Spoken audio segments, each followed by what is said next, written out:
Бүгд найрамдах Үзбекистан улсын ерөнхийлөгч Шавкат Мирзийёев 1957 оны 7 дугаар сарын 24-ний өдөр Жизах мужийн замын дүүрэгт төрсөн 68 настай. 1981 онд Ташкентийн хөдөө аж ахуйн усжуулалт механикжуулалтын дээд сургуулийг инженер механикийн мэргэжлэр төгссөн техникийн шинжилгээ ухааны доктор, дэд профессор.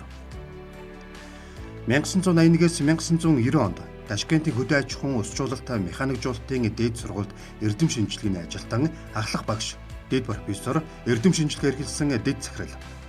1990-ээс 1992 онд зөвлөлт социалист бүгд найрамдах Үзбекистан улсын дээд зөвлөлийн депутат. 1992-оос 1996 онд Ташкент хотын Мирзо Углубек дүүргийн захирагч. 1995-аас 2003 он Олон Мажлис парламентын гишүүн. 1996-аас 2001 он Жизах мужийн захирагч.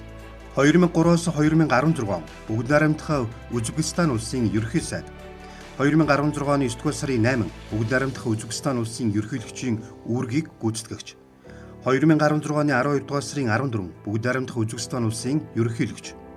2021 оны 10 дугаар сарын 24 бүгд найрамдах Үзбекистан улсын ерөнхийлөгчөөр улиран сонгогдсон.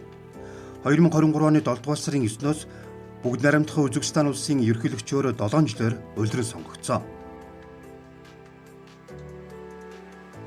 Бүгд найрамдах Үзбекистан улсын ерөнхийлөгчийн гэргий Журат Мирзийёева 1964 оны 12 дугаар сарын 4-нд Үзбекистаны Фергана мужийн Кокнат хотод төрсөн 61 настай.